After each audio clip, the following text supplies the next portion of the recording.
Hi there, it's December the 29th, and we conclude our journey through the prophet Zechariah, in Hebrew Zechariah, the Lord remembers, and we've come to chapter 14 of Zechariah.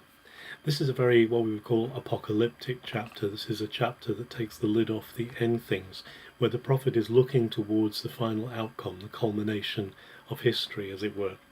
And particularly there's a focus here on Jerusalem and on the coming of the Lord to Jerusalem. It says that Jerusalem will actually be visited by the Lord, but there will also be terrible warfare against her. There will be battle against her when nations are coming against her, and she will experience a fresh exile, but many of the inhabitants will be saved. But the Lord himself is going to come to the Mount of Olives, Har Zetim, which is to the east of Jerusalem. Of course, it's the mount that Jesus went up to when he prayed in the Garden of Gethsemane. But the prophetic insight of Zechariah is there will come a day when the Lord lands on this mount and it splits, and so there's a valley that goes through it that people will be able to escape through to the east. At the same time, the Lord will fight against every nation and will strike every nation that seeks to bring down Jerusalem, that seeks to bring down Judah. And right at the end of chapter 14, there's reference to the fact that the Lord will call the nations to come and celebrate the feast of Sukkot, the feast of sheds or tabernacles, that commemorates the Lord meeting with his people in the desert.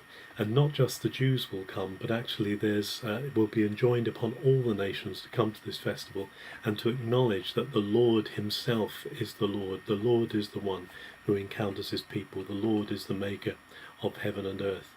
And right at the very end of chapter 14, the prophet foresees a time when everything in Jerusalem will be holy to the Lord, even the bells on the horse harnesses, even the ordinary pots that people boil their food in, as well as the pots in the temple. Everything will be holy to the Lord. Everything will be set apart for his service, because there will be such a sense of God's presence, such a sense of God inhabiting everything. It also says that there will be constant light. The sun and moon will not be the lights, but the Lord himself will be the light in that time. And everything will be holy, and there will not be commerce going on. There won't be buying and selling in the temple. The Lord will be the one who is matchless and peerless in that situation. Of course, when Jesus comes, he fulfills much of what Zechariah is speaking about.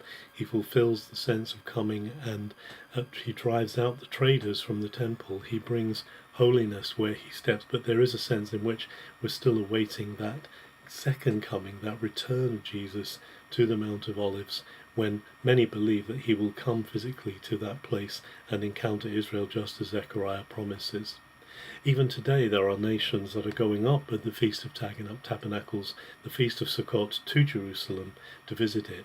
And each year many nations can be found at the time of the Feast of Sukkot going through the fulfillment of the prophecy, going through the streets of Jerusalem, celebrating this very messianic of festivals. And Jesus himself celebrates this when he declares himself to be the light of the world. And so there's a real sense in which there is still a coming fulfillment of these words which Zechariah speaks. Have a very good December 29.